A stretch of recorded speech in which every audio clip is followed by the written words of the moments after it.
For 3.5 years, every time I have a sniffle near you, you point at me and you say COVID. Yeah, well, you have some sniffles going on right now. I do. I have some coughs. Everybody on the trip I was on ended up getting sick but me, and I now am feeling a little bit sick. But why is it that you're scared of me? I don't know how well we can do everything we do every day if you think I should get a COVID test. And what are the new rules on COVID tests? Because this just happened to me this morning. Like I was coming out of the house and I just felt like garbage. Are you asking for my feelings about you in general, or?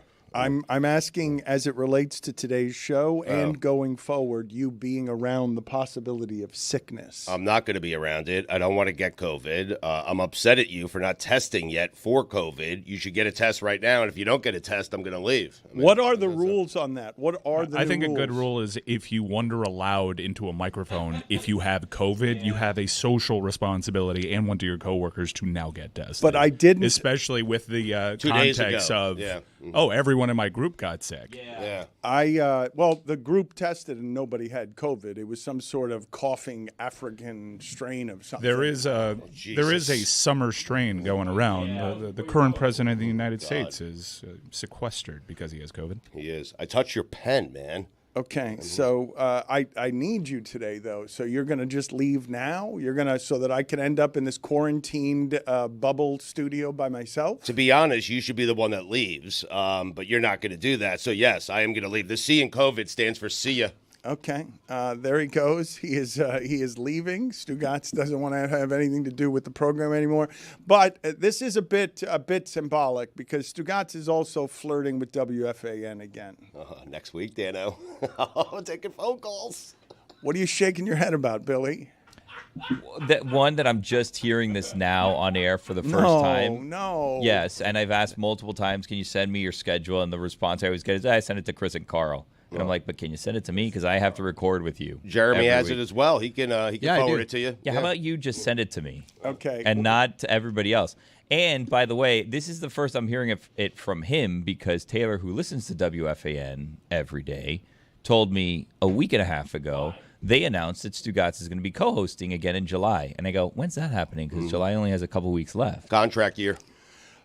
Billy, and I'm glad you're here, Mike, and Chris, Cody, all three of you can actually have a commentary on this because you saw from a unique perspective the way that Stugotz tried to slide around all the faux discipline of Mike when Chris Whittingham arrived. And Whittingham was made crazy by all of this, that Stugotz would tell people who would say yes to things and not tell people who would say no to things. And that's how he would slippery around. Why go to people who are going to say no? You don't sound good, by the way. I know. Why go to people who are going to say no? You go to the people, you find out who the people are who are going to say yes, you go to them to get a yes, you know? But Billy is your teammate, and you own God Bless Football together, and he's been doing it for weeks without you. He had to summon Lorenzo, God help us all, last week. That was a good episode. Thanks for checking it out. It was fun, little reunion. He had to summon Charlie Kravitz, Lorenzo, the old gang of people you go to when Stugotz can't be counted on. Gang was back together, yeah.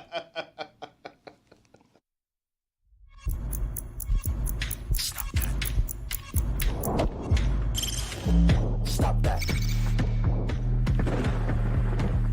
Stop that. Stop that. I hear him chat to the noise. Move too quick, can't stop for the talking. I hear him chat with the walking. Just too sharp with the prize. White girls let it tell me I'm awesome, yeah. Hot like fire on the pan. If you wanna touch me, please use caution. Cold like 0 degrees. I'm out the cage, gotta let out the beast. Revolutionary, gotta let out the streets. Locked in a cage, I'ma let out the sheets. We came for one man, forget my peace. We take the west side, take on the east. I'ma put him in the cage, never let out the. I hear him chat to the noise. Move too quick, can't stop for the talking. I hear him chat with the boys. Man so tough, but mans keep walking, yeah. Just too sharp with the prize. White girls, let it tell me I'm awesome, yeah. Hot like fire on the pan. If you wanna touch me, please use caution. Stop that. Stop that. Stop that. It really is too bad that Stugotz has decided to flee the studio because I believe he would have enjoyed this particular conversation. An oldie but a goodie. LeBron versus MJ. The only reason I bring it up, and I know it's tired and lazy to bring up the Cowboys and LeBron, what's the third one this time of year that you could go to when it's the slowest day of the sports year? We don't care about baseball enough anymore to fix it. That's a good one. That is a good one. Jeremy does care about baseball that way. I have a renewed interest in baseball. Or did they fix it and we're just like, well, that didn't do it. Our job here is done. We thought it might. Fix it more. Yeah. You know what? Here's how you fix it. Let's just all go back to 1997. I would argue that the problem with how do you fix baseball as a topic this time of year is that they have fixed baseball, but not enough for you. Like, that's what's happened. Because they have fixed it. They've implemented all the ideas we had all those years ago. I've discovered it's the smartphone. And everything else over the last 15 years was just us trying to rationalize why it wasn't the smartphone. I think they need to sprinkle in some things that, like, just bring us back. Like, we need a Gary Sheffield type stance. No one's got that in baseball.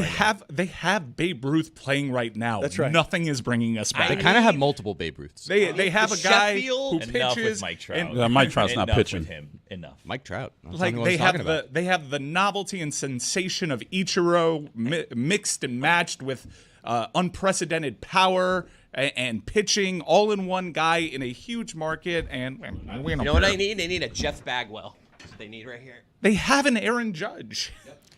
Your down a little lower video. Bagwell's A little not lower the video. stance isn't good enough. You got to kidding me? the Look at this elbow's thing. got to be a little higher. The ass has to be on the I ground. am low right now, Dan. You don't even know. There used to be a guy who made a living off of doing impersonations of batting stances. Oh, the batting stance Oh, guy. go! he was He's the great. best. He's great. Ah. What do you? Why? What happened? Find that video and send it to video instead of just going and His giving Kevin up on Youkilis it. was Billy great, brought Dan. the guy up. I know, and and then was gets unimpressed bored by with his own subject as soon as we buy in on it. That's Come to my so head. Billy. So Billy. I'm just saying, I mean, this is the guy's whole gimmick. It just But copies you other brought people's the batting stance. subject up, It's and then just crazy. This is someone's profession. I don't understand It wasn't his profession. It It was just was. something No. he was doing. Influencer. I guarantee you that this man quit his job to become batting stance guy at one point But in time. we all tried to help you. Damn, look at we those were like, calves. yeah, He batting quit. stance He guy. quit and as soon as Well, my soon- point was how crazy it was that this was a thing. This was a time in this country that we had a guy who would just go around. Baseball, look, I love baseball, okay? But I will say this. Baseball attracts some weirdos, okay? And I'm not saying the batting stance guy is a weirdo. I will say that the guy that's like the middle-aged man that runs and knocks over little kids to steal home run balls, that guy's a weirdo. We can agree with that. No, right? that guy's an asshole. It made Marlins man. Yeah, and That's a weirdo. he's got all his screws. Kevin Youkilis never swung at a 3-0 pitch. What a stance. That's not true. No, it is true. I That's saw not that true. too. I scrolled. Did you scroll by some Instagram Yeah. thing that No, was like that's not odd facts about Source, baseball? just Is that where the internet. coconut thing came from? I don't believe that. I mean, it probably isn't true, but the internet told me it was true. Similar to how Louis Castillo would never swing at the first pitch. I do not want to escape as much as Billy would like everyone to escape this, what he just did. What I because do. It was a real window into his soul. You mentioned batting stance guy. Yeah, now on to the next. It's one of the few instances in the history of the show where you got immediate buy-in on something from something you said from everybody, and you got bored by the subject 3 syllables after that because you didn't want to be going along with the crowd. No falsehoods. I knew that, my point was I can't believe that we made this a thing. And then everybody was like, oh, that guy was great. I'm like, oh, here we go down this path. Allow me to get... Why is he? Like, I'm on his Instagram right now. The third to last post he did was Andre Dawson. Like, respectfully, batting stance guy. Who in the year of our Lord 2024 is asking for impersonations of Andre Dawson's batting stance? Throwback. Stugotz did at my wedding. The Hawk. I can't believe that he asked him to write a chapter in that book. It's crazy. It's totally insane. And the chapter, to my understanding, was you didn't deserve to be MVP. Tell me Yes. why you did. That's right. On a last place team, you can't be MVP. I can't believe that you are legitimately learning for the first time that Stugotz is flirting with WFAN again. He wants to be a program director, man. He doesn't. Well, he doesn't want to do the work of it. He just wants the power. No, he just wants the money. Yeah, And he that just too. wants the money. Like he'll outsource the power to somebody else to do his Not bidding. exactly scraping together 2 nickels over here. Well, but that's the thing. He doesn't want the money. It's not enough money. Otherwise, he'd already be doing it at WFAN. No, he wants the money that he thought was attached to the role. No, he wants all the money here and that money without doing any of the work of being program director. I could over not, there. and I hope he's listening. I could not envision a worse program director at this point. Oh, that's no. No, I mean, look at how we opened the show, guys. He is who he has always been. Always. So, But you don't want that as a program director. he's got a lot You don't of- want a program director. You don't know if he's going to be in town or not. But he's got a lot of good ideas, and he does care when he cares. It's just trickier these days to get him to care Would the he way care that he to used share them? Well, he Please. does. He's angling. The whole thing, I think, is meant to be a negotiation. I mean, contract here for everybody.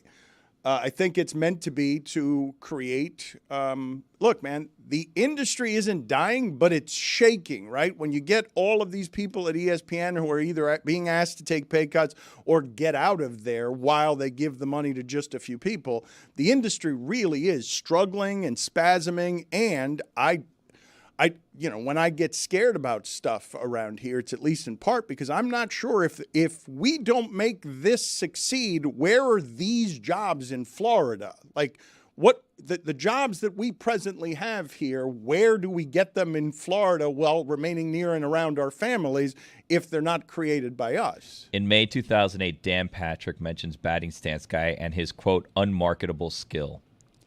Well, it's not a business, Billy. He made it one. That's the part that I can't believe. We had this country where he was just running around doing impressions. Thank goodness for the MLB Network, by the way, right? Because then what are you going to do? You're going to go do the local morning show circuit?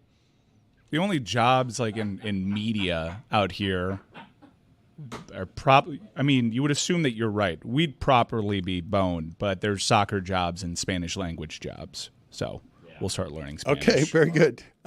You mentioned the smartphone, and I wanted to ask everybody here, because this is an exasperation of mine, as things get updated, do you guys believe that everything around Apple, that there is a glitch in the system that allows their stuff to fall apart 2 or 3 or 4 years in, so that you're obligated because of your addiction to again feed them money in 3 or 4 years? Because there's a feature, not a bug, in their system that breaks things after your addiction. Are you posing this as a theory? They lost a major lawsuit It's a because fact. of that way. Yeah. Because of that. Yeah. My wife's phone froze and she couldn't get it started back again, so she had to get a new one. Yeah, they had to suffer the consequences in that they got fined an amount that did not at all equal the amount of money that they made because everybody's phone just started crapping out whenever there was a new one. Do you guys have any other examples of the big corporations doing something like that kind of nefarious once it is that they've gotten us that kind of addicted to things? Because my frustration was that it's just happened too recently with too many things in my house where I'm like, my God, what a great grift. It's not just, you've heard me talk before about Apple can charge me for certain things at this point, and I don't even know what they're for, and I just assume that it's right because there's a $6.99 charge over here somewhere that I'm assuming they could do to a lot of people who may not be paying attention to every $6.99. The only other example I could cite is just the general conspiracy to keep the oil industry alive. Well, that's a darker a good one. more serious subject. My Yes. computer was 18 minutes behind for the last 3 days, and I couldn't figure out why. It fixed itself. But I was quite concerned. I couldn't figure out how do I speed this up 18 minutes and why are we 18 minutes behind? And it wasn't frozen 18 minutes behind. It was continuing to move just 18 minutes behind every single day. You're in agreement that Apple is actively it's not just that everyone's listening to us on our devices. Like how is it that we can be this okay with these things? Is our dependency on this company too big to fail? Whatever it is, $3 trillion market share, can buy everything in the world except Bezos.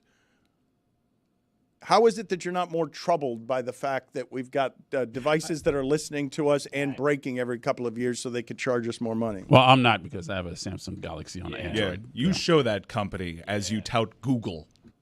I'm not touting. I'm actually touting Samsung, actually. Yeah, but it runs on Google. Yeah, so like you're giving your data to a big tech company either way. Like you're really showing Apple. A chiropractor. But Once you go, you got to keep going back. Yeah, Ooh, he's right. Really good one. Well, I mean, just in general, not to sound like a crazy person, but like any business or whatever whose like business plan is to solve your problem would go out of business if they actually solved all of your problems. So they don't want to actually solve all of your problems, because then they wouldn't exist. The money's not in the cure. Chili's 2 for $20 menu keeps me coming back. That hasn't been the thing. They changed it. Exactly right. Thank you, Jeremy. We need to have truthers come out and say this Chili's 2 for $20 is now like 2 for $99. We haven't been 2 for $20 in damn near a decade. It's heartbreaking. And Now it's like 3 for $10. There's like some weird thing. They have like some like small plates. 3-0 for $10. Small plates? 3 cubes of ice for $10 maybe. And the $5 footlong, what happened to that? Okay? I mean, now we're like at $15 for a 6-inch sub at Subway. I would like for you guys to give me the greatest example, because there are a number of times recently where I've gotten super frustrated on behalf of others for things that are so not affordable now that used to be. I'd like for each of you to come up with a single thing that has recently floored you because the price of it is so much different than it used to be, and you're like, what the hell is going on with inflation in a country of a lot of one-issue voters? I can't afford things anymore is something that is going to make people both angry and vote differently. I've got one that goes the other way. I always took a principled stand on buying food at a movie theater. We all know, like, we sneak candy into a movie theater. It's part of the I experience. taught my daughter that. It's like the first illegal thing I taught my daughter. Yeah, but I don't plan on doing other things. I'm just saying. But I went to a movie with my daughter, and where I used to be able to say no to anybody else, I'm not going to be able to say no to my daughter, because it's an event anytime we actually go as a family to a movie theater. So I went, and for the first time in like 15 years, I bought concession stand food at a movie theater. $62 you probably spent or something. Honestly, it was such a relief, because everything else has gotten so out of hand that they handed me like a $4 candy, like a $4 sweet tart. I'm like, whoa, this is the life. This is incredible. Inflation has, like, they were so ahead of the curve on inflation that everything around it caught up. And now it's like a bargain. Put it on the poll, please, Juju, at Le Batard Show. Has inflation gotten so out of control that movie theater concessions are now cheap? Chris, I want to follow up on the first illegal thing you have taught your daughter. The only that I will. for now. I should have rephrased. For now. Yeah, for now. The one illegal thing I will allow her to do. There it is. Getting to the subject I was trying to get to. There it is. Because I don't think it's illegal. There's not a law against it. Sneaking candy that they sell there, I mean, I'm probably not going to get arrested. Morally questionable, maybe. It's policy. It's not But law. probably get me kicked out of the movie at least. No, they'll take anyone at this point at a movie theater, I think. Elite combo, a bottle of a red blend that's moderately priced at a movie theater with Bunch of Crunch.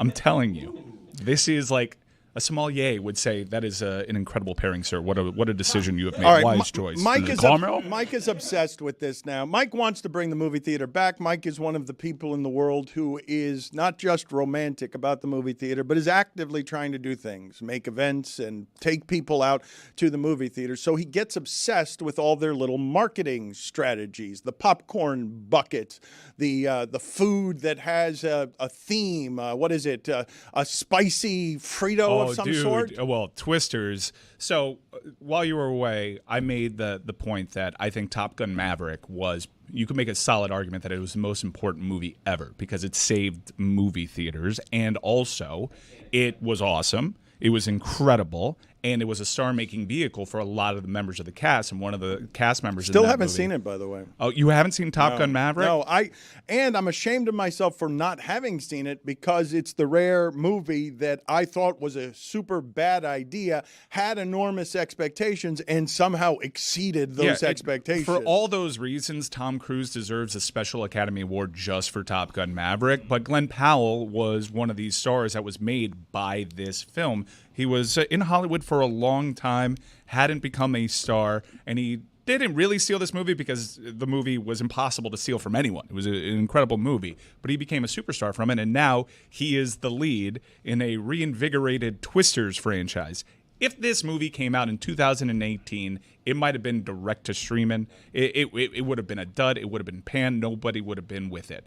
But a good old-fashioned disaster movie. This was a thing in the 90s. Disaster movies in the summer, box office events, food tie-ins, be it fast food tie-ins or snacks. Fritos has blessed us with the nostalgia of something tangible. And this is why all these novelty items are coming back in a big way. In an era of everything living on a cloud, everything being streamed, even your ticket stub is no longer tangible. You're dying, yearning for something tangible. So I am going to sneak these Fritos Twister Collabo Twister chips because it's flaming hot and ranch. You shake it up in the bag and you make a little twister inside the bag. And I'm going to the theaters on Sunday to watch Twisters. And now, like, there's already, I may dress up as a cow because this harkens back to a time where the disaster movie in the summer really meant something. So I'm going 4DX. Now, I told you, my previous experience with 4DX caught me by surprise. I didn't know what to expect. Shakes the seats, yeah, correct? I was pouring my moderately priced red blend, and I was watching Ethan Hunt motorcycle throughout Europe, and I got wine all over myself. But now that I'm prepared for it, I have accepted the challenge. I'm dressing in all white in my cow costume and getting a moderately priced bottle of red blend to see exactly how I can survive this experience. And that is just basically the appetizer for next week, where Ryan Reynolds and Hugh Jackman try to save cinema. Roy, why are you laughing at the assortment of Mike Ryan observations here? I'm just wondering if that cow suit's going to have the udders on it.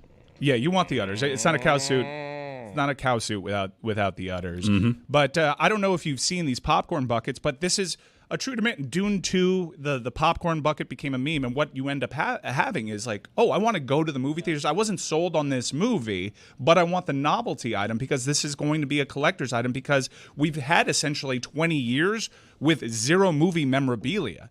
No movie posters. You're not going to a video store to say, hey, do you have any old movie posters? You can't even save a ticket stub anymore. So the Alien popcorn bucket looks incredible. I cannot wait to eat out of that thing. I do think it's pretty hilarious that the first popcorn bucket that's bringing the novelty popcorn bucket back is the Dune 2 one that everybody wanted to fuck. Yeah. Well, now the whole thing is like, the challenge is make a popcorn bucket that people want to fuck.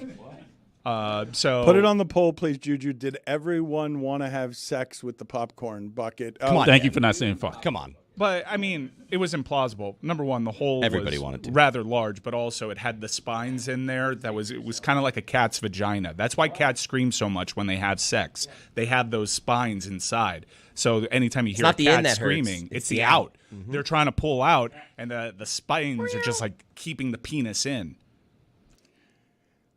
Was Dune where the popcorn bucket made its return? Yeah, the novelty popcorn bucket had its moment with Dune, and now everybody is chasing. And yes, you have tentpole franchises, big, large movie franchises taking a stab at this, but I think we're now on a path where these are such a hit. People want some tangible merchandise attached with their movie-going experience that boring courtroom dramas should take a stab at making a popcorn bucket. I'll take a Primal Fear popcorn bucket. Let's do it.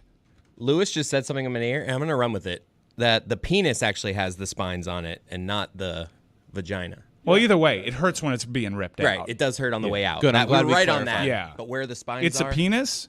that's what Cats. confirmed That's what cats 100% have. in my ear.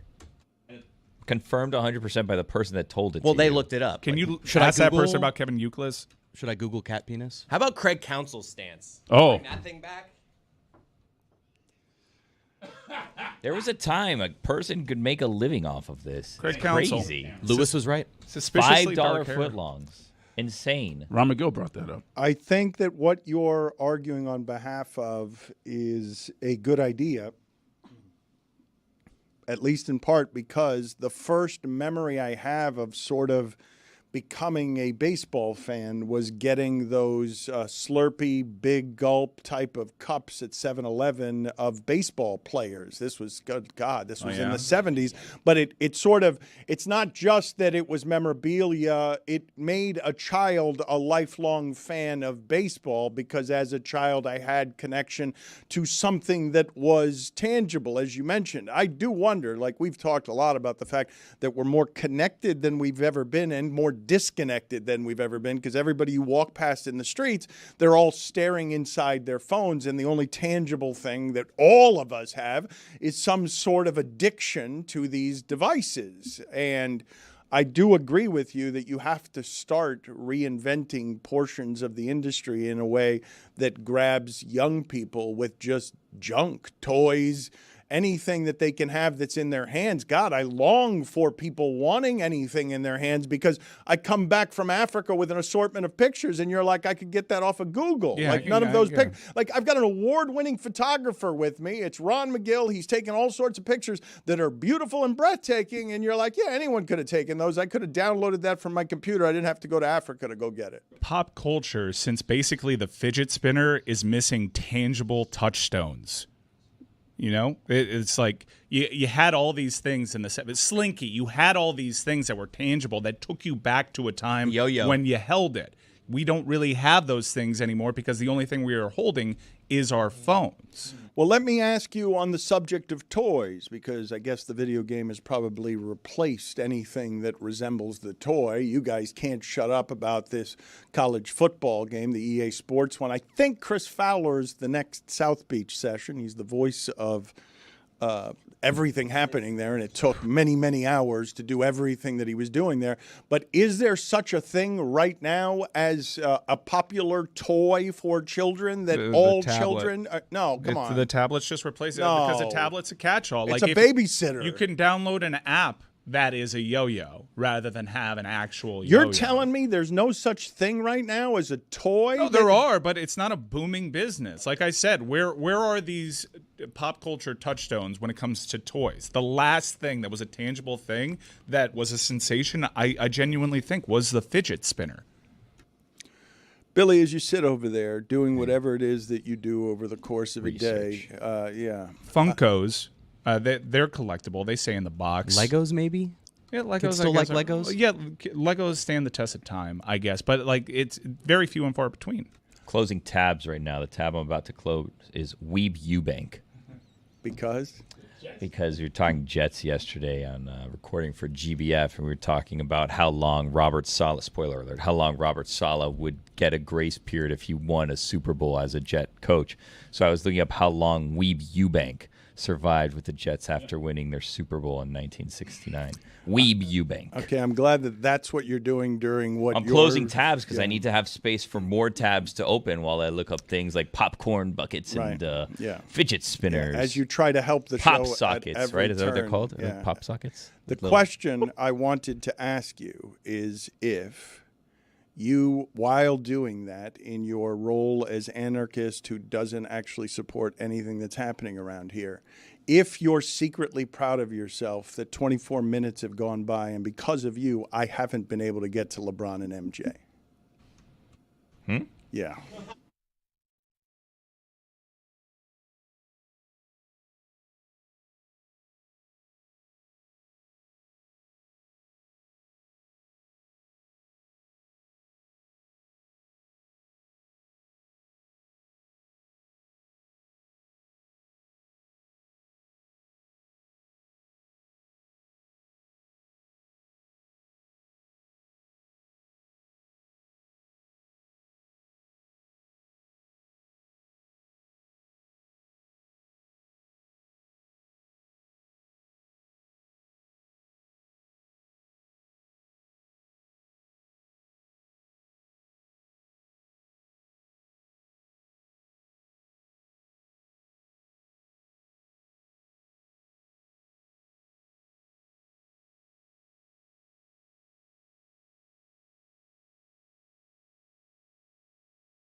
I got to this text too late, unfortunately. Stugotz is here, but he's in another room because he doesn't want to be around me until I get tested for COVID. But he's mad that no one in the room, like legitimately mad, just texted me, how is it? And this is how it is that he thinks he can be a program director, because he's like, how is it in a room full of talented people talking about the popcorn bucket that none of them were clever or smart enough to say that it should be a popcorn fuck it? That's the kind of program director. That'll work on AM radio.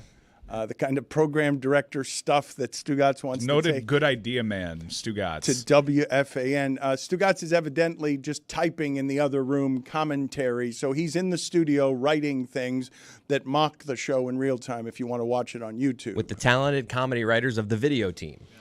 Yeah, who you take facts from, dangerous. Well, they when you're confirmed just- their own facts. It That was was correct. funny. Yeah. If We you have say so. was comedy. confirmed through another graphic that Kevin Euclid never swung at a 3-0 pitch. Dan, you mentioned LeBron and Michael Jordan last segment, and we're going to get to it. But Bronny, the truth, huh?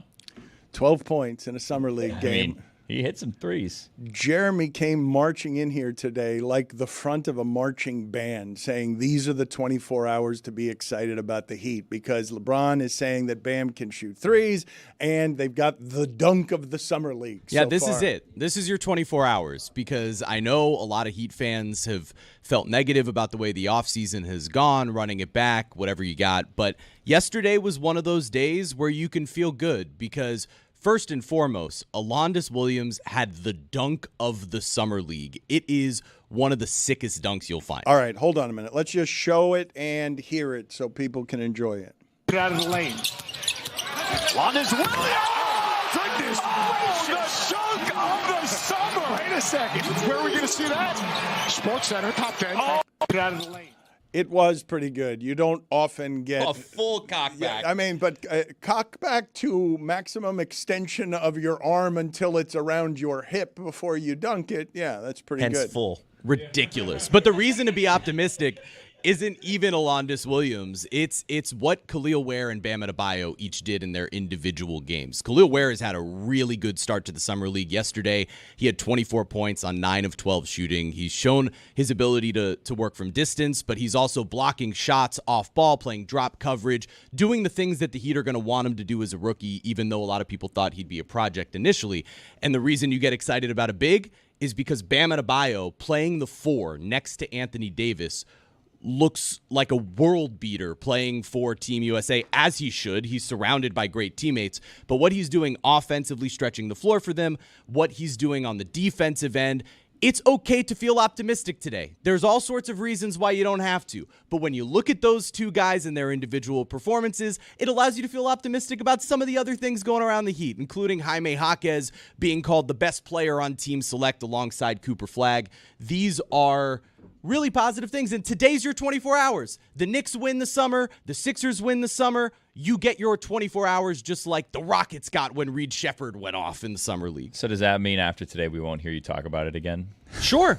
That's why I said we get 24 you hours. better be careful offering that promise, Jeremy. You better be careful. Unless you offering- guys ask me to. That will not be happening. I understand it's flattering. Team Select has a lot of good players, but I love that this guy is as good as a high school. Well, that kid's going to be the number one pick. They're saying they're the two best players available. I'm aware there, he's really but- good. And yes, while you can be encouraged by everyone that's on Team USA is singing Bam's praises, there is a lot of clamoring of people that watch international basketball that say Bam needs to start over Joel Embiid, particularly because Bam suits the international game so much more. What Joel does so well, or what he gets away with so often in the NBA, is flopping around, and officials in the international game just look at him with befuddlement and apathy because he's just flopping around, and they don't reward that over there. But I will say the reason why Bam looks so good is because he's playing with such better players. Yeah. It is a blessing to have Bam be, at best, the 4th most important player on the court. If anything, this accentuates the need to surround Bam with even more talent, something that up to right now, even though we're excited for 24 hours, the Miami Heat has failed miserably at. And that's perfectly fair. You can have that take. in 24 hours from now, because today you're allowed to be happy. Heat fans, I'm looking directly into the camera and speaking to you. Today is the day you're allowed to be happy about what Bam Adebayo did yesterday, about what Khalil Ware looks like, and what he could be moving forward. And hey, use that to feel optimistic about your other young players. Use it to feel optimistic about the things that some of those other players on the team, like Terry Rozier or Tyler Hero or Duncan Robinson, can provide. It's your 24 hours to be optimistic. You can go back to your baptism tomorrow. Stop him. Stop being a homer, bro. Executive produce the show, Chris. You can't let him just run around all over the place masturbating about Khalil Ware. No, I would need the Dune 2 popcorn bucket for that. Oh, boy. When are we going to lock up the sweater whip? Why is he an unrestricted free agent still? Guy's out there hitting threes like it's nobody's business. Is that why he hasn't been going to the arena? Can he not practice there right now? He's in the summer league. He's in the summer league. While I was out, you guys please tell me if what Khalil Ware did with Jeremy, where he gave a Mount Rushmore of 4 players that were ridiculous, was something he was actively doing as a young person to be a troll. Did you guys identify?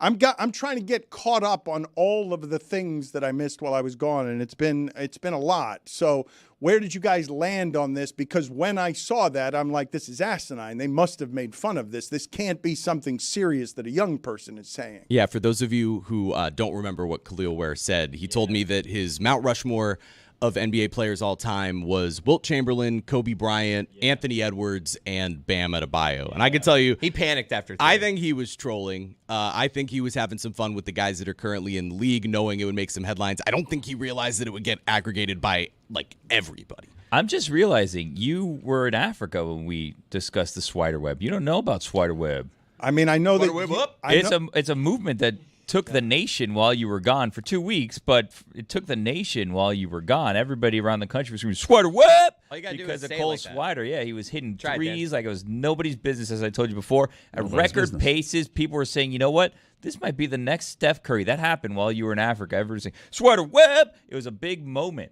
And then, for whatever reason, Pat Riley and the Heat, they pulled back his offer. And then he became an unrestricted free agent because he's such a good team guy. He's still out there playing number 21, the hollowed number 21 of greats like Hassan Whiteside in the history of the Heat. Sean Leonard, I believe. Yeah, Swider whip. Swider whip. Why is the expression like nobody's business? Because the batting stance is literally nobody's business. And when you say he was hitting threes and it caught on like nobody's business, I don't understand what that expression means. What does that mean? Do you know what it means? I don't know. I'm not a wordsmith. I just report the facts. They're your words. Swider whip. They're your facts. It's not his business. It's not my business. Let me ask all of you this question because this is what I have assumed.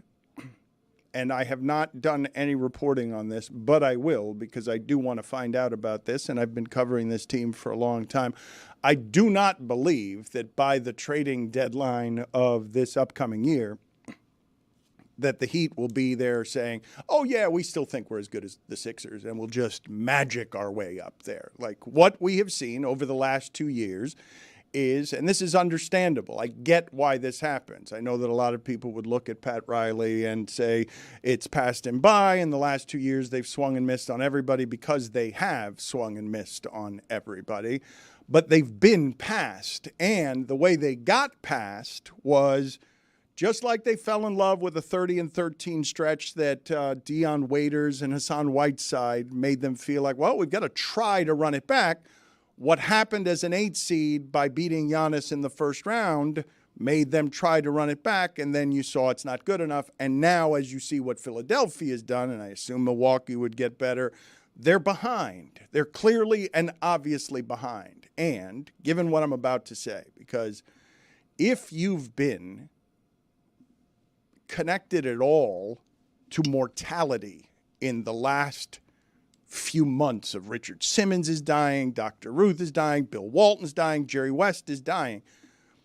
Pat Riley doesn't have any reason in the world to still be working at his age approaching 80. He's not going to wait around for another young team to ferment. Most recently, the things that they have done with young people is something that Pat Riley has never before done in his career. So I have assumed that the next play is going to be an assortment of pieces that gets Jimmy Butler for 1 year maximum Jimmy Butler, and that he's going to try and get Durant again, even though it's old and everybody would look at it and say, really? That's what you're doing? It's Phoenix. It didn't work in Phoenix. I've assumed that that's the move that they're going to try and get in play for, because I don't see a better one about winning right now this minute, because you cannot expect this Miami Heat team to be good enough as it is to challenge Boston and Philadelphia. Well, it's been fermenting. This core has been fermenting for quite a while with Pat not doing anything. Meanwhile, guys like Matt Ishbia are the ones living like they're dying. So I do know that they did try really aggressively, made a very competitive offer for DeMar DeRozan, and they thought that could maybe salvage their offseason. But this is where you're at right now. DeMar DeRozan was essentially given the choice, where do you want to be? He preferred to be on the West Coast, and he took the storied Sacramento Kings franchise over Heat culture. Jeremy said we can't talk about this today, though, guys. That's we fair have to enough. talk Not the about day this for it. tomorrow. Positivity Fair enough. today, guys. 24 hours. Fair enough. Then we can have Wait these until tomorrow. conversations. Yeah. Maybe we put a pin in this until Remember the tomorrow. positive things Table about it. the guys that are here. Stop being a homer, Bo. Fine. I will finally be able to get to this LeBron story. Oh, I just want to read some of the commentary because I think it's interesting. I would imagine that the audience that follows everything that's happening in sports takery would find it interesting. But Nick Wright came on our show, and if you're watching what's happening at Fox as Skip Bayless leaves and Colin Cowherd builds an empire, Nick Wright is in position to be Fox's big sports star. And one of the ways that he got into that position is by taking a hair-splitting take of LeBron is better than Michael Jordan. To me, it's lowest common denominator idiotic and also brilliant, because it's just an easy way to manipulate sports fans on a passion that they have that is crazed and unreasonable. So what I underestimated yesterday when I said I believe that LeBron James in retirement will eclipse what Michael Jordan has done in retirement. A whole lot of people reacted very hostily to that. I'm just going to read some of the commentary. Can he ever be taken seriously again? That's meaning me. Typical casuals trying to disrespect the undisputed GOAT. We don't care, buddy. Hit the gym. You look like you just ate a bunch of vanilla ice cream. I think Dan. I think Dan. Why is it vanilla? I don't know. What is that a shot at? I don't even like. Is it vanilla. the mustache? I What is don't going like on? vanilla. I think it might be. Yeah, It might be the mustache. It might be the white in my beard. Yeah. I think Dan is mistakenly arguing on bigger when it's really just different. I don't. It's not that I don't like vanilla. It's that I like more flavors. I was going to say. oh. Well, vanilla is kind of like a vessel. Like if you really like toppings, you go vanilla because you Caramel know on what it. you know what to expect there. You don't want to take away from the toppings. Yeah, sprinkles. LeBron is a big deal, but this is a blind spot for Dan as he continues to be obsessed with new media. He'll never be as big as Jordan, never. Kobe was bigger than LeBron before his death and still is post-death. LeBron is the third most well-known NBA player of all time, and that's fine. Stop drinking before the show. P.S. You lost your personality with the weight loss. That happens sometimes. That happens sometimes to Yeah. I funny mean, I'd people. take it as a compliment. Said you lost some weight. Yeah, but Jonah Hill's not doing really funny roles anymore. So let me read Why it. does Seth Rogen look crazy? I haven't seen him in a minute. Oh I mean, my let me God, pull he him looks up. like he came out of a time machine from 1970. The way that he dresses. Now he just sells ashtrays. What? He started a whole company where he like molds ashtrays and stuff. He Yeah. started a whole perfect for. He apparently likes weed. All right, what? Seth Rogen. We'll get back to that. Back His to LeBron. ashtrays have little joint holders in them. Put it on the poll, I've please, heard. Juju. Does Seth Rogen look like he stepped out of the 1970s? Yes, he's one of the most famous weed smokers. He has said publicly, among other things, why would he have kids when he can be on a Saturday morning smoking weed in bed with his wife? He makes a lot of pottery and other things. He seems to be a real docile pothead. He as unlikable as you'll hear Seth Rogen, him talking about his kids thing. He's very condescending of like, yeah, me and my wife, we look at each other every day. We're like, we don't have kids. Oh, this is great. Makes a lot of pottery. Very condescending. I love Seth Rogen, but when I saw that clip about the kids, I was just like, meh.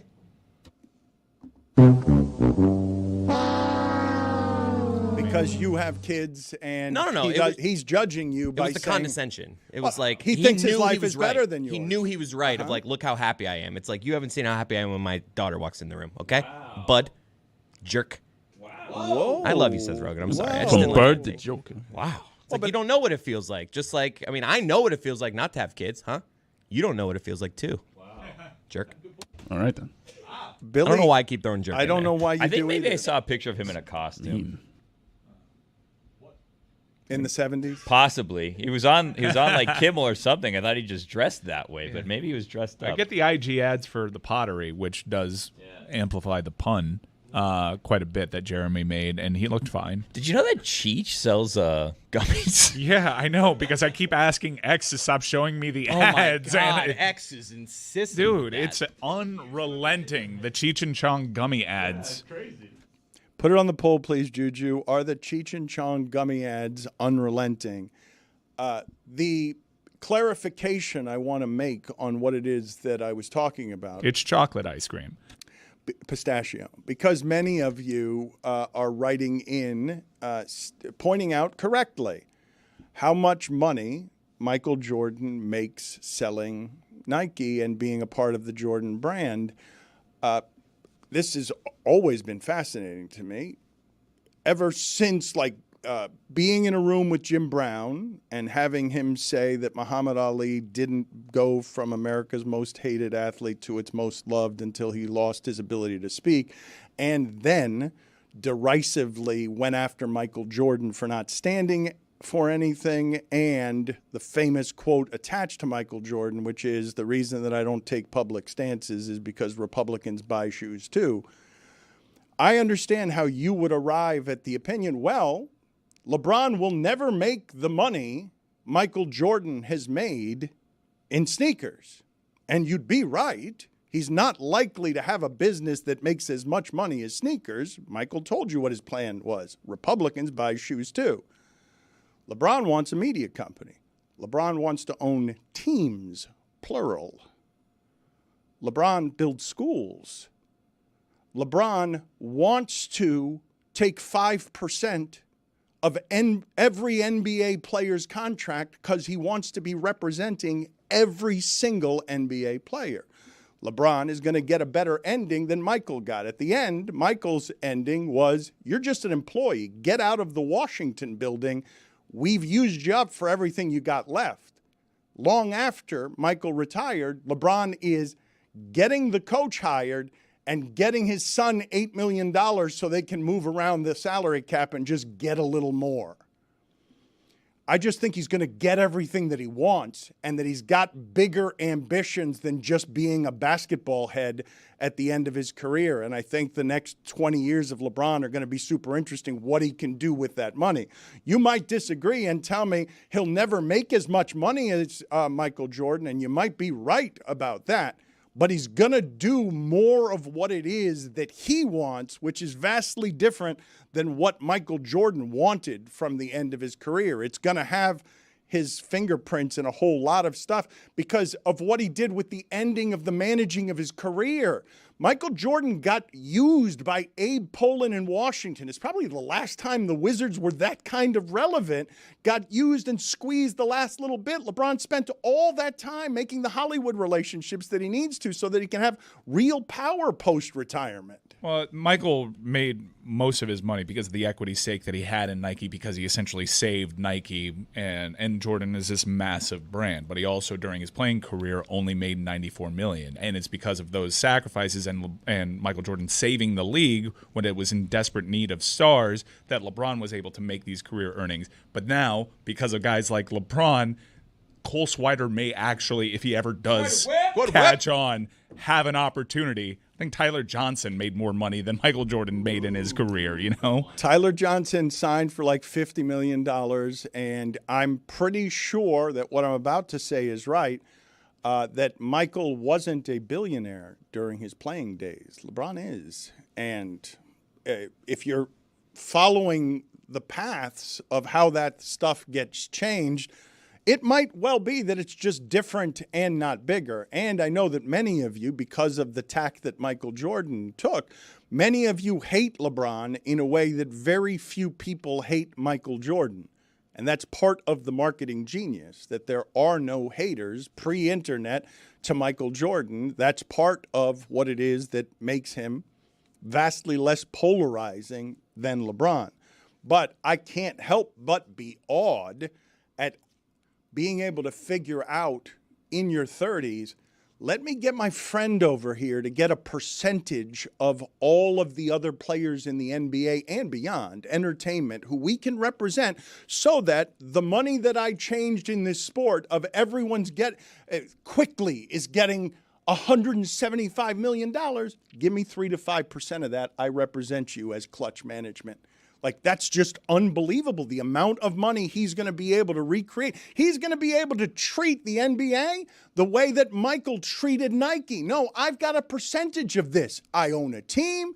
I represent players. I've got the power and the relationships to broker silver and Hollywood. Adam Silver and gold. Correct me if I'm wrong, but he would probably have to divest from the agency if he owns a team. You can't have an NBA team owning he doesn't own the agency. Yeah, that's true. But this is why I'm amazed by the whole thing. Little shady. But this is why it's happening right now. The little shady is happening right now. When you can bring Anthony Davis aboard and have a percentage of what Anthony Davis is making, it's just taking a loophole that no one else has known to take. But he can't if he doesn't actually own Clutch Management. I understand, but if your best friend owns something, don't you also own it if you made your best friend? I think it just means you could use the bathrooms.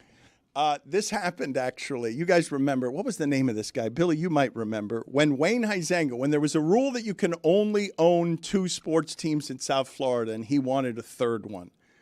When there was a rule that you can only own 2 professional sports teams in sports, but he wanted to build Disney World around what was Joe Robbie Stadium. He tried to put the team in his brother's name or something. Brother-in-law. What was that guy's name? Was it Witt? It was Witt something. It was just a total obvious masquerade. Yes, he tried to move all of that money into the name of his brother-in-law, Witt Hudson? Harris Witt Hudson. Yeah, isn't that what Clutch Management is? Like, I really don't know. I don't know this. He's not listed. So the take where he's taking a percentage of it. I mean, these are long espoused NBA conspiracy theories because everyone on the board has some sort of tie to LeBron James, but he doesn't actually own it. Okay, so what do you think's happening there?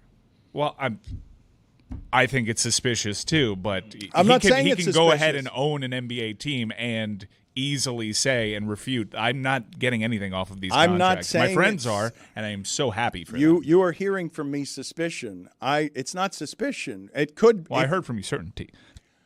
I am certain that this is another economic source that exists in and around LeBron James that he can and will at some point profit off of, whether it's financially, because he's got all of the options in the world, whether it's financially or my friends will just benefit from this because, again, he will get everything he wants post-retirement because of how he set this up over the last 5 years. The last 5 years haven't actually been about winning a championship. That he got one in there, great for him. The last IST. Forgiveness. Forgot about that one. Forgot about the in-season tournament. Hey, put up 2 banners. What's the dollar amount where you go from being Harry Wayne Huizenga to H. Wayne Huizenga? Because, I'm sure growing up he wasn't H. Wayne Huizenga. His friends probably called him Harry, right? Come here, Harry. What is Witt Hudson's name? Was that also? It's also Harry. So Do we even know if that person existed? It's Harris. So his was also, so they were both HW something? HW rich person? They both were that? H. Wayne Huizenga? That is bizarre. Because they weren't related. They were in-laws, right? It's not bizarre. It's all a construct that Huizenga was using poorly. He got denied because he was clearly trying to buy a team with his brother-in-law. I can't log into Sun Sentinel, but the only line that I'm getting is Harris Witt Hudson sure had a good taste in high school girlfriends. What? That's Wayne Huizenga's sister. Imagine baseball with like a Julio Franco stance, though. Bring that thing back. Baseball had a Julio Franco No, bring stance. it back, though. Julio I'm telling Franco. you, we need crazy stances. There's no crazy stances anymore. Is it just because we're not paying attention or they stopped existing? Who's got the craziest stance? Who won?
Many of you are writing in now because you can be vultures. You can be buzzards about any time anyone around here says anything that can be objected to. You swoop in and you grab them. So a lot of you are writing in what all the rules are for owning multiple teams. LeBron already has an interest in Fenway sports. Own the Red Sox, the Penguins, involved in racing. And I will just tell you, if you've been watching what Magic Johnson has done post-retirement, Magic Johnson has gotten into now baseball and football ownership, at least in part, because when these rich guys all get together, all they look around and see is other rich white guys, and they need somebody with a name and a lot of money. And so Magic Johnson is largely, often, the only one most available to put a smile on. This is a bunch of white guys walking into a room, and LeBron's about to enter into that territory as well, where he could do some of that. Also, on the buzzard front, Mike Ryan has been arguing with me since I got back about an assortment of different things, and today, for some reason, it was Davante Adams, which used to be a source of unity for me and Mike Ryan. We both argued very vehemently that he wasn't a number one receiver. Yeah, it was a terrible take. One of the worst. In our defense, when we had that take, he was very bad. But he got really good after that. Well, you're tired of Davante Adams. Oh, dude, enough with Davante Adams and Aaron Rodgers. They're like two star-crossed lovers that can never be together, except they chose to be apart. Ever since Davante Adams got to Vegas, it would appear that he's only been plotting some sort of return with Aaron Rodgers, be it back at the Raiders or with the Jets, and there's just open frustration that from both sides that they haven't been able to get it done. Who can we blame for this? Who? Davante, you had an opportunity. You had a choice. You got a really good offer from Green Bay. You took the bigger offer because it was, quote, your dream to play for the Raiders. And since you got there, you are openly into wired for sound microphones, subverting the Raiders at every turn. And now, back in the news cycle, I want to play with Aaron Rodgers again. Enough with this. You guys had the choice. You both made the choice that you wanted to move on. Maybe the Packers made their choice after it became untenable, but there was a path to staying together. And they're going to force their way into this. Davante Adams will almost assuredly, if they can make the cap situation work, find his way on the New York Jets this season. It's only a matter of time. I'm done hearing about it because it's been 3 years where they've openly campaigned for this. The part that I disagree with you on and the part that I would like to explore conversationally is the choices we make when we make them, what we think we're choosing versus what ends up happening. Because I don't believe, and this one's always tricky with athletes because of how confident they have to be to survive that ecosystem. But I always believe that the most confident of athletes believe that they are the reason for their success. So if Davante Adams believes that, then he believes he made Aaron Rodgers, at least partially, as good as Aaron Rodgers was. And he feels like he can take that with him. Now, you learn pretty quickly that's not the case. Hell, Randy Moss learned it himself in Oakland. Randy Moss could do it with anybody. Dante Culpepper. Didn't he do it a little bit with Randall Cunningham? Randy Moss would make anybody that stepped into that Vikings offense prolific. Okay, so this is the part, though, where I can get entangled. So you've got two positions of extreme confidence. The quarterback, who's going to rightly feel like he's responsible for everything, and the diva glamour position in that sport that comes closest to star power to the quarterback, which is the wide receiver who's now being paid as if he's almost worth as much as the quarterback because Justin Jefferson and CeeDee Lamb are not human beings that can be guarded. They can't be covered. Davante Adams probably goes to Oakland thinking, like Randy Moss did in going to Oakland, I'm going to do all of this again. And then it becomes, Garoppolo. It's not what I thought it was. And it got me to thinking about the choice that broke apart LeBron and Kyrie, which I'm assuming Kyrie regretted or learned what it is that he had only because he didn't have it anymore.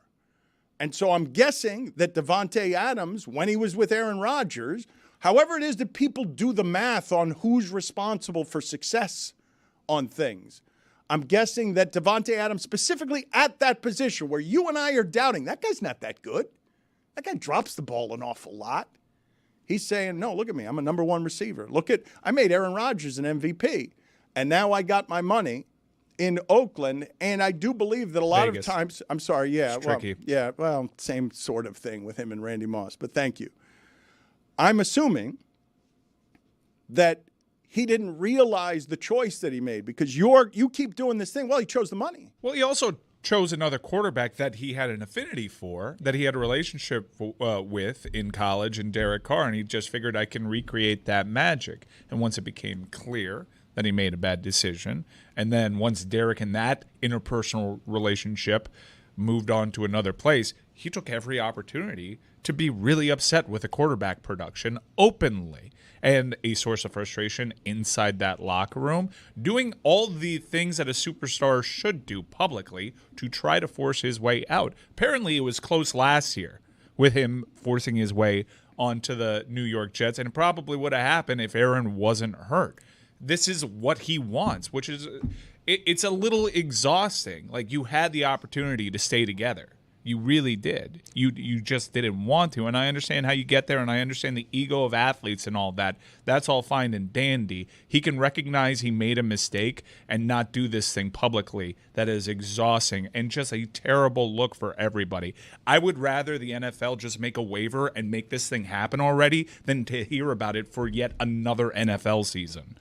He got 10 games of Aiden O'Connell last year. That will make you miss Aaron Rodgers. Wasn't he productive with O'Connell, Yeah, though? no, like, he's been good through all this. That's interesting about He it. just hasn't been, like, relevant in ways that Aaron made him relevant. Still good in And fantasy. Still good consistently week to week, as good. No, consistent in being able to count on this quarterback will force feed me. Keep in mind, a lot of things about the Packers maybe opened up with Aaron not force feeding the ball to Davante Adams every play. And Packers are doing best out of anybody in that equation.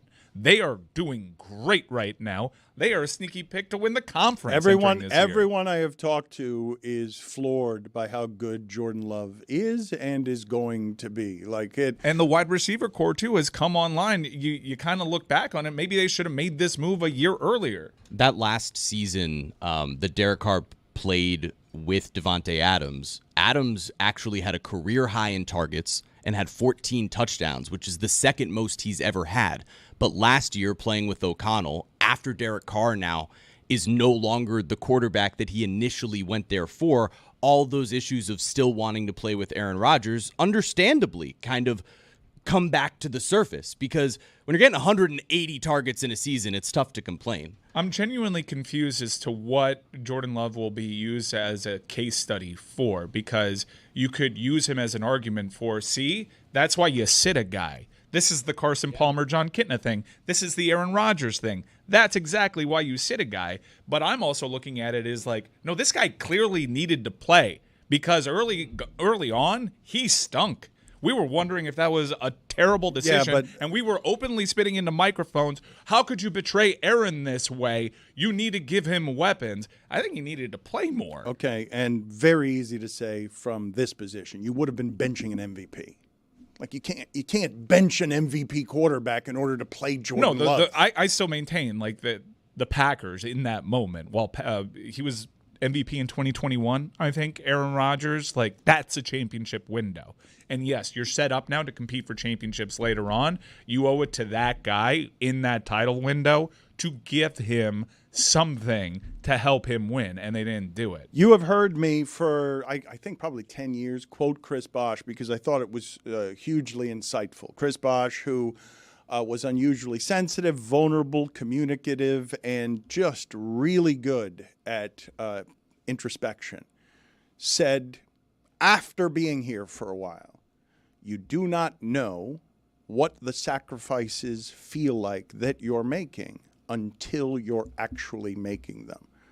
A-Rod did not choose the money to be in last place. He chose the money and thought he was going to go make a last place team great. Davante Adams didn't choose to leave Aaron Rodgers because he thought he was choosing losing over money. He thought he was going to take the winning with him. And to me, you get 10 games of Aiden O'Connell and you're like, okay, blackjack dealer, I'm good. I'm good. Get me out of here. We're not going to compete for a championship. Get me to some place that felt like I used to feel when I got all the targets, all the catches, and I was relevant. What's interesting is, like, he doesn't have a terrible situation right now in Las Vegas. I mean, I understand you're longing for Aaron Rodgers. We have a load of questions. It's now been a while since we've seen Aaron Rodgers be that guy that force-fed you the ball and made you great. Las Vegas isn't that much worse of a situation than New York because I don't have the same kind of questions for them. They were really feisty at the end of the year. They have a new head coach over there that they very clearly love, and he's got a quarterback in Gardner Minshew that's going to air it out. If you could listen to me, Davante, maybe try to embrace it. This isn't all that bad. Two great quarterbacks. Good depth. Roy, Minshew will take your team to the promised land. Well, not the promised land. he He'll take won't. you 3 steps from the promised land. Their promised land is like, hey, let's be the wild card. Let's Yeah. be feisty. Minshew is fully capable of taking Minshew you can to do that that. promised Where will land. Minshew take you? Put it on the poll. No, at Le Batard Show. You can't do it that way, Chris. It's a terrible poll question. Where will Minshew take you? Just make it this. Will Minshew take you within 3 acres of the promised land? Roy, where is Stugotz? Seems like he's bothering the video crew right now. He's force-feeding lines to be added to the YouTube right now. So Are they all spelled correctly? probably not. Because that would be a sign. He also told me that the reason that Seth Rogen was dressed like that is because he's doing a biopic of Jerry Garcia. Then we What? looked it up and we found out he's not. That's Jonah Hill. Oh. Wow. But that happens. That with does them. happen. I feel like Gardner Minshew is like the Uber driver that takes you to like right around the barrier that you can get to when streets are blocked off for a big event. And then even though he can drive you further, just for convenience, he's like, I think you got to get out here. He'll get you like a block away from the barrier to a big event. Really? He won't get you to the big event. You still got to walk to the big event, probably like half a mile, but he'll take you like within a block of the perimeter of the big event. I hate that move. I am always like, I'm staying. You can drive me. No, I like to walk. To I think find he's the person. opposite. I think he's like, they're telling us to get out of here, but he might be the type of guy that would pose a national security threat just because he's like, no, trust me on this one. We can get around this barricade. But he still won't get you there. He'll probably get you further away, if anything. No, Yeah. it'll be trust me, I can get us there, and then the car explodes because Yeah. he couldn't. But he'll get tell you to there. get out kindly. He's like, as Secret Service is, converging on the car, he'd be like, I got this. You go ahead. He'll lie to Secret Service about who you are. Yeah. He'll be like, I got someone really important back here. I got to get through there. Yeah. And then all of a sudden you're in there. He's like, I told you it'd work. That's a move that worked. When I went to the Stanley Cup final, I was like, my app took a crap, but I took a car service because I was so sure the Panthers were going to win the Stanley Cup that day. Boy, was I wrong.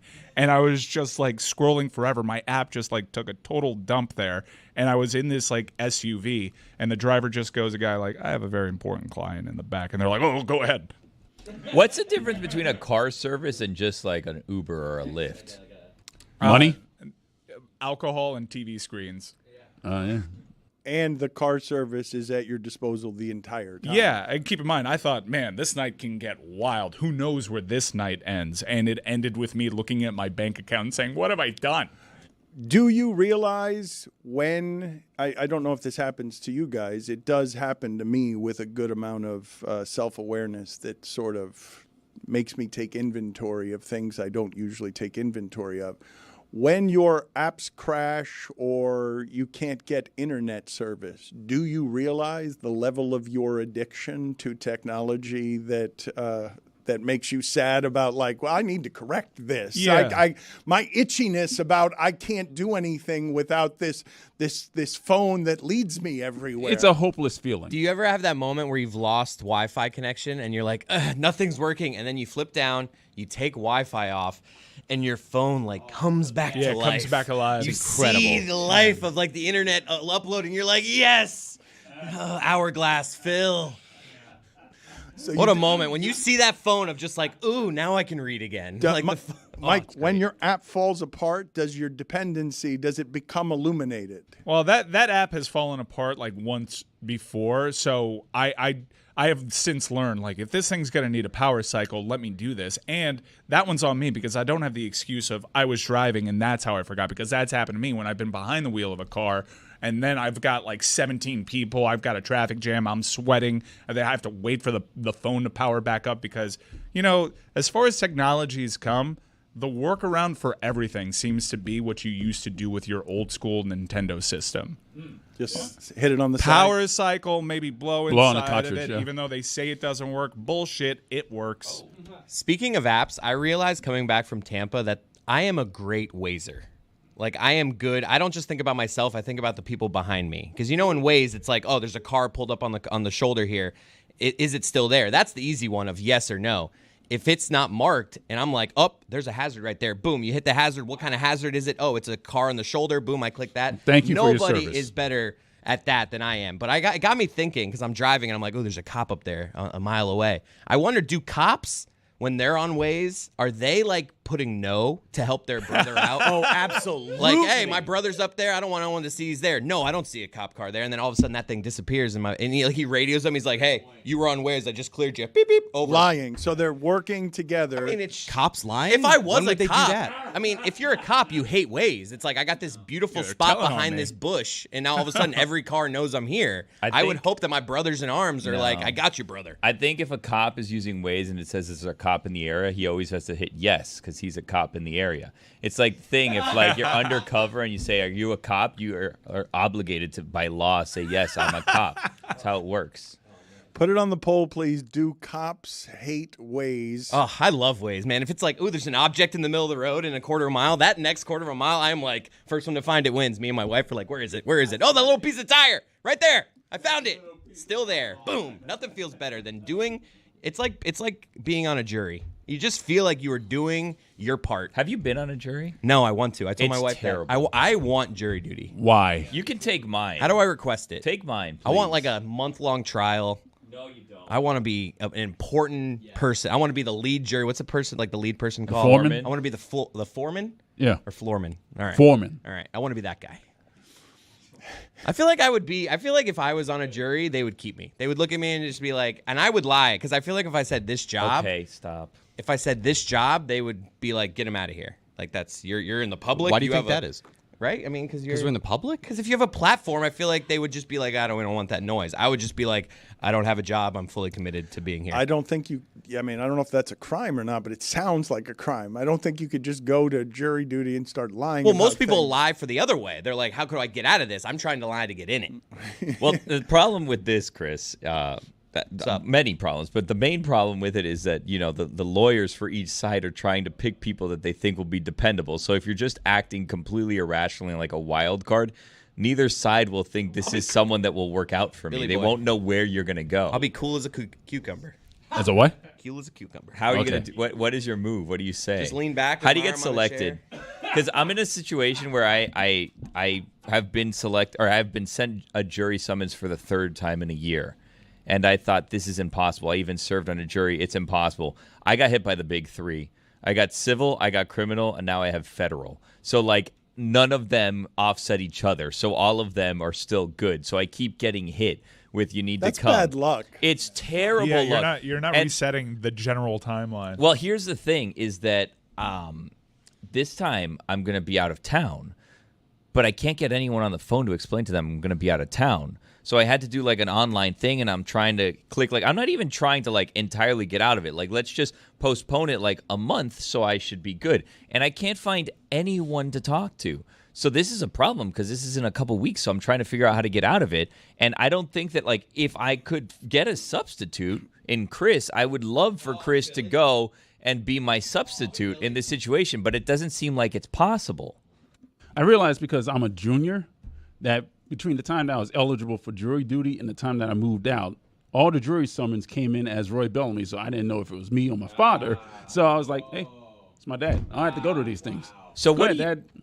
what's your plan, Chris, when you get there? Sorry, Roy, I thought that you were done. No, Yeah, I'm done. My plan is just I'm into it. I'm into the process. No, but what are you going to say when they ask you questions? Well, I What think do you want to say? if you want to give off a combination of I mean business and I'm going to take this serious and you're not too into it. So I'll have like my body language will give off relax, but my eyes will give laser focus.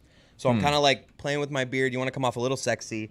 You just kind of lean back, but my eyes don't leave the attorney. Like I am locked in. Which one? Is this you coming off a little sexy? Which yeah, You side? lean back, I don't think it's working. Which side are you play looking with at? the beard a little bit. Defense Whoever's or- talking. Like I'm moving. I'm side to side. I'm like ping pong. Whoever's talking. Who needs I me? knew the moment. Who needs me? I knew the moment that I was getting dismissed I work in a the Who last Needs Me, time. for I sure. knew exactly what I did to get dismissed. It was because they were going around and we were talking about so this was not criminal. This was like civil or whatever. So it was like a lawsuit. And this was a batch of I don't know, 80 or 100 potential jurors. It was huge. Normally it's like 12 of us and they pick 6. So your odds aren't that good. This was like an all day affair and there was 80 people and they had to whittle it down to 12.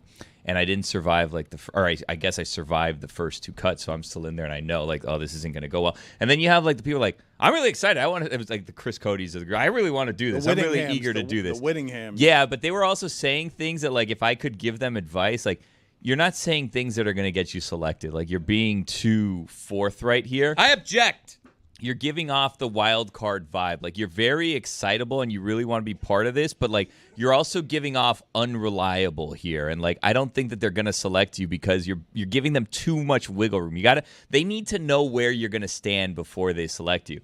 So it got to me. Overruled. And what was going on was it was it was a case where it was I think it was an insurance claim or something was going on, right? And there wasn't an actual witness to the claim, but they were bringing in witnesses that were paid witnesses that were experts on whatever the field was. So then they're like, does anyone have any questions?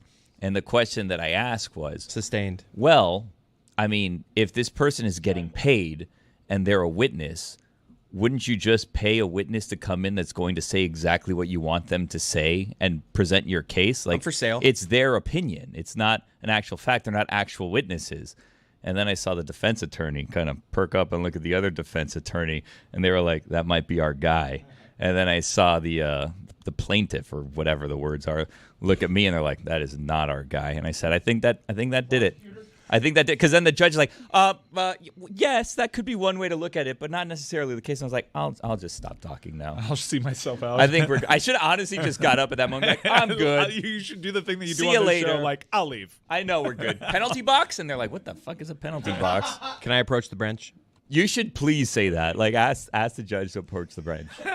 The branch. Yeah, that's the one. Damn it. Absolutely. Caught that. Chris Cody, why is it that you spoke there with all of your legal terms as both the attorney and the judge, not a juror? You want to just show them that you know the Well, way it didn't you works. used to work at a law office? Do you ever tell them that? Or you keep that away because you don't want them thinking you're too smart because you're almost a lawyer? Keep that bad boy in your back Yeah, I'm not pocket gonna because say that can that. get you out when you don't want to be Right. there. Chris Cody appearing to be too smart, you think Yeah. is a way to go? Yes. Let me tell you something. Jury polls, not the best of the best, exactly. Billy, you said flourish. something during the segment. You said you couldn't get anybody on the phone. Can you for anything? I'm dead serious about this. You've heard me lament before the way that customer service has collapsed all over the place just because we're now addicted to the technology and human beings don't have to answer the phone. But can you guys get anybody on the phone for anything? I finally was able to get someone on the phone. You know what he told me? Oh, you got to do that online.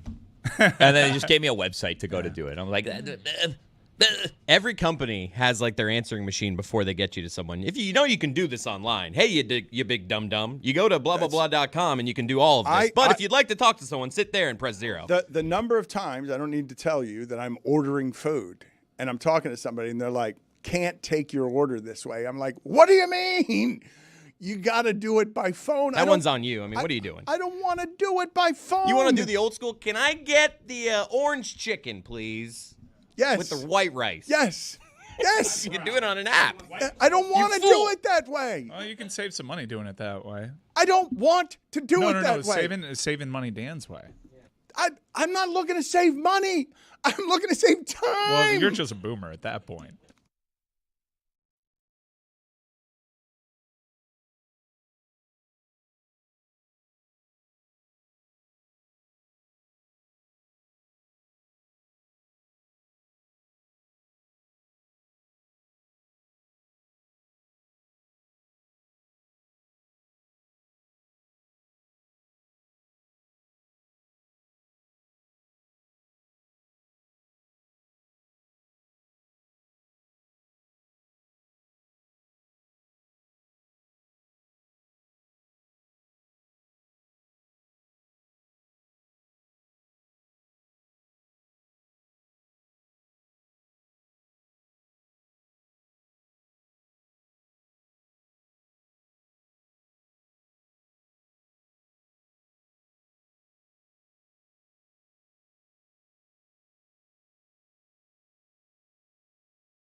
He's the co-host of Pod Save America, the host of Pod Save the World. He's part of the Crooked Media Empire. He co-founded it. He's speaking to us from Milwaukee, where he's covering the Republican National Convention this week. It seems a little bit crazy. He also did a South Beach session that you can still find from June of 2023 that I enjoyed. Tommy Vitor is with us. Thank you for joining us, and I will ask, I guess, a complicated and simple question off the bat. How are you? Hey, Dan, it's good to see you. Yeah, look, I think we all need this this coked up news cycle to just chill out a bit, relax. Everyone stop making news. We got Joe Biden getting COVID. We got an assassination attempt. We have the worst debate performance in 2 weeks. So it's just, it's been a whirlwind couple of weeks. And I don't know, who knows when it's slowing down. Whirlwind that feels like a whirl week because everything is moving very quickly. And one of the speakers tonight is Hulk Hogan. Yeah, apparently. Who knew? What are we doing?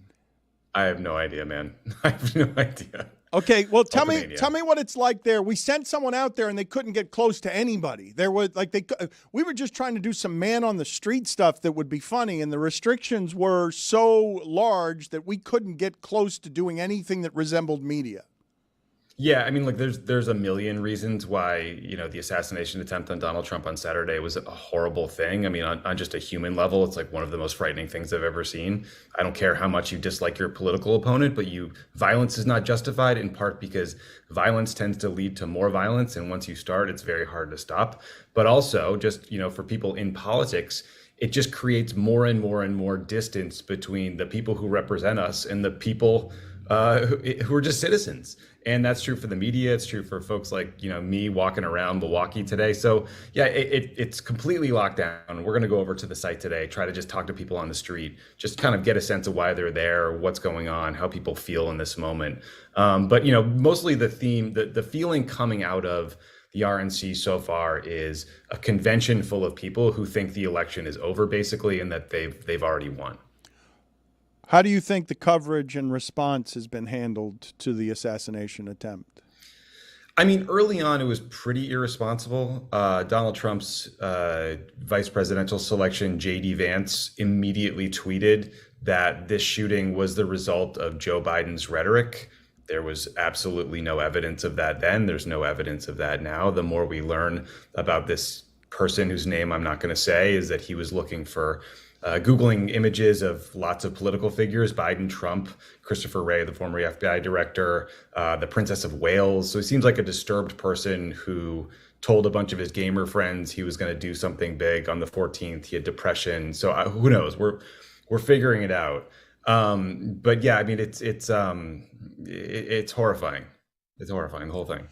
Let me make a little lighter the subject matter that we're talking about by just putting in front of you a couple of things and asking for you to tell me which is the funnier of these two things. The first thing I'm going to show you is Jim Justice of West Virginia, the politician who the words aren't funny, but the pan out comedically afterward feels like something out of Parks and Rec.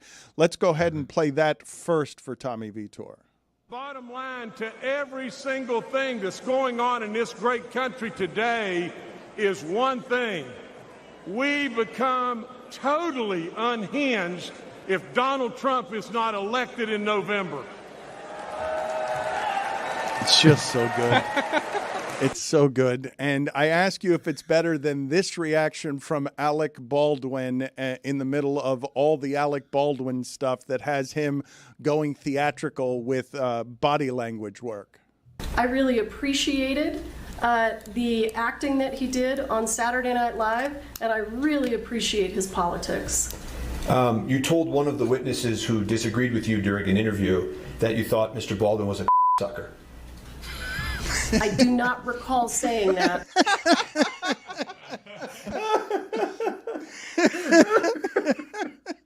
All right, I guess I love this country. I guess we have your choice. I guess you like the second one better than the first one. Well, I mean, listen, I think that every every political speech should have just a dog chilling next to you riding shotgun. That's the wants to be the governor of West Virginia running for Senate. He's like wildly popular in part because of this big sweet, chunky bulldog. I think the dog's name is Baby Dog, that he brings everywhere. And it's like, I don't know, he's basically Carrot Top for politics. He's doing prop comedy there. I totally support it. But yeah, I mean, that moment with Baldwin is incredible. Thank you for sharing that. Tommy, vibes can be morphed by social media and television coverage. Right now, vibes really bad around the Democratic Party, while vibes are really good around the Republican Party. But ratings are down for the RNC about 20%. And we made this mistake with Hillary where we thought social media was actually reality, and we didn't see the actual election results coming. Now, X is owned by a massive donor and endorser of Donald Trump. How much of this really solid momentum for the Republican Party is actually just constructed by those things around us? That's such a good question and such a good point. I do think it's easy for those of us who are really plugged into social media or, watch the news or politics closely to feel like things are constantly changing, when I think the reality is the biggest disconnect in this country is between people who are kind of politically obsessed and people who just don't pay any attention. They don't watch the news. They don't care about politics. They barely know who the vice president is. And that's not because they're bad people or they're ill-informed. It's because they got 3 kids and they're trying to get to soccer practice and they're trying to pay the bills, right? They're just living their lives. So I do think that social media and the algorithms can create this bubble of distortion that can change how people feel. I also think that 4 months is a lifetime in politics. Like, I think when the Access Hollywood video came out in 2016, people like me were like, oh, this campaign is over. There's no way Trump can recover from this. And then he did. So we'll see what happens between now and November. A lot of things could change. There was an article I read that referred to what's going on in certain social media circles as the Zinternet. And I've seen firsthand Republican operatives kind of shaping narratives with influencers and lifestyle accounts, both on the local and national level. And I'm wondering, are these people that are having a go in the internet is different than it was several years ago? There's a lot of pro-Trump sentiment. Can you actually count on the Zinternet to be involved in politics when their whole thing is not really, everything's a joke, nothing really matters, it's all social currency? That's another really good question. I mean, I saw a tweet yesterday that said that the toilets at the RNC look like a mass grave for Zins. They're just like full to the brim with little pouches everywhere. So yeah, the internet is strong and it's happening IRL. I do think the Trump campaign has done something very smart. They have a strategy which is reaching out to young men of all colors, Black, Latino, everybody, white, sort of the Barstool Sports crowd. And they're doing that through a really smart, deliberate way. He's going to MMA fights and walking in with Dana White. He's going on, he's hanging out with Jake and Logan Paul. He's doing the Nelk Boys podcast, right? So he's reaching those young men who, frankly, in a lot of cases, especially young Black men, the Democratic Party has taken their vote for granted a lot of times and not spent enough time trying to persuade them or actually deliver for them and prove to them that we've earned their vote. And they're trying to peel off some of those young men. So I think the question is always, what are you persuading people? Are they actually going to turn out, or are they just posting about how the photo of Trump, holding up his fist after getting shot was cool and iconic and tough? I don't like Donald Trump. I'll be the first one to admit that having the political instinct after getting shot in the ear to stand up and raise your fist is like a feral political genius. There's no other way to describe it. No, there is another way to describe it. Desperation to stay out of prison, I would say. It's like, right. I would say that I could describe it that way. Yes. That's true, Dan. We will get to that in a second, but Chris, you know where we are right now. I've never seen this happen before in our show. This is a heat check. We need to get out of the way and get Mike Ryan the ball. He's gotten 2 That's a Great questions in a row. Can he get 3? It's never happened. It's never been done. Never happened. I haven't heard it in the media. I haven't heard it around here. Can you get 3 straight? That's a great question. Don't just give it away here either. Don't give it away. Make him earn it. Play some defense. I wanted to walk away from the table with my winnings. I was feeling good about myself. I'll try. Here's the heat check. Okay.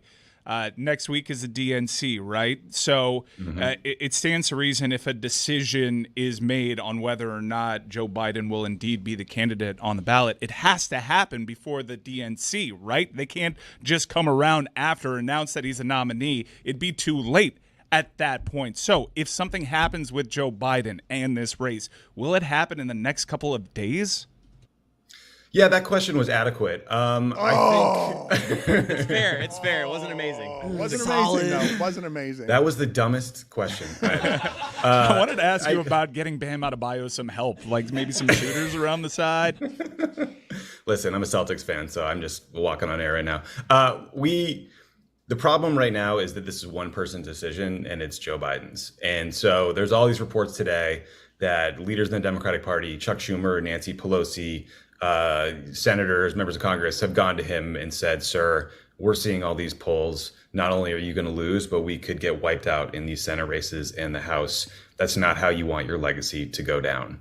I think you have to imagine yourself in Joe Biden's shoes. He's 81 years old. He has wanted this job his entire life. He got it. He thinks he's doing a good job. And now people are essentially trying to like take the keys away from him. And I think he probably feels like not only is that unfair on some level, but that like a piece of him is dying. You know, like this was your life's purpose and you can no longer do it. Now, I have empathy for that. But at the end of the day, we're all citizens. He's just another one, right? And so I don't care more about his feelings and loyalty than I do to the future of the country. And I'm deeply worried about our ability to win if Joe Biden's the nominee. If you want no bullshit conversation on politics and news without boring you to death, I would suggest that you listen and subscribe to Pod Save the World. New episodes every Wednesday, and Pod Save America. New episodes Tuesdays and Thursdays, wherever it is that you get your podcast. On your way out the door, do you have any feeling, I don't know how successful you are at these things, or what your history looks like on being able to predict stuff 4 months out. But given where we presently are, which I imagine looks unprecedented to you from every angle, because I don't understand how we've gotten to the extremities of where it is that we've gotten to, where both sides are looking at the other side and seeing existential fear for freedom, democracy, and America. You think what's going to happen here over the next 4 months? So, Dan, I suck at predicting. Your listeners should fade me if you are into gambling. I feel like the momentum is moving towards Joe Biden not being the nominee. I would put it at like 70%. I think that when there's just a critical mass of Democratic members coming out and saying you have to go, it's hard to... It becomes a self-fulfilling prophecy. The question then is who comes next? Odds are it's Kamala Harris, but the Democratic Party could say, okay, let's try to have sort of an open mini convention. Unfortunately, then you run into a bunch of challenges with deadlines that involve like literal, like getting enough signatures written down to get names on ballots. So that will be a compressed kind of crazy period of time. Right now, I think this is Donald Trump's election to lose. He's winning in every swing state in a poll that came out yesterday. But a new candidate could completely upend things. And there's some polling that suggests that almost every alternative would do better against Donald Trump than Joe Biden would right now, just because of concerns about his age. So I suck at predicting. I ducked your question, but right now it looks like Trump would win. Tommy, thank you for being on with us. Appreciate the insight. Thank you, guys.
So, Mike, I hate to break this to you, but your adequate question actually may have turned out to be a bad question because the DNC is not next week. It's in August. That's totally fair. I've had a weird relationship with space and time over the last few days College and football weeks. 25? Well, also mentally, I am in week 4 of the college football season. I'm in like light jacket weather at this point. There was one day where I took a shit in 3 different states in the same day, which was a personal record for me. I've been all over this great land over the last few days, and it's all kind of catching up with Next week to you is like mid-October. Yeah, and like in the movies, I'm being transported to like the late 90s. So like I'm just all over the place. And also I'm fighting what is a general pushback on being involved in the public domain when it comes to politics. So this show will kind of force it, and I have to realize I have to be publicly responsible. But my first notion after the horrible acts of the last weekend were, I don't have the stomach for this anymore. I want to check out on all of it. The temperature on this is just way too high. And like Tommy said, like once you start going down this road of violence, which started with January 6th and then the attack on the Pelosi's, and now hopefully it's a crescendo on the attempt on Donald Trump's life, it just seems as though we're on a very dangerous track, and I just kind of want to opt out of it. It doesn't seem like we're on a very dangerous track. It seems like we're on a more dangerous path somehow, which is really, really terrifying to me. We are just beginning where the terror starts, because I think we've escalated into what are unprecedented times. The last thing Tommy Vitor just said is a sentence that at any time in my life would have been unfathomable when he says it looks like Trump will win, with the litany of things that are on that side of the ledger. And once upon a time, Howard Dean ruined a presidential campaign for this position by being unpresidential with a sound. Not only are we going to New Hampshire, we're going to South Carolina and Oklahoma and Arizona and North Dakota and New Mexico. We're going to California and Texas and New York. And we're going to South Dakota and Oregon and Washington and Michigan. And then we're going to Washington, D.C. to take back the White House. Yeah! I have a theory as to why things are so bad, because if you look at the things that matter historically, the economy, unemployment rates, hell, even the stock market, or even the midterm elections in which we were all told and all convinced that a red wave was coming, and then Joe Biden, as an incumbent, had probably the greatest midterm cycle of any politician. It's like, why is he losing so badly if he has all these things that actually matter? And what I got down to is the Democratic Party won pretty much on a platform of that cross for me on this dais right now is not normal. The last 4 years have not been normal.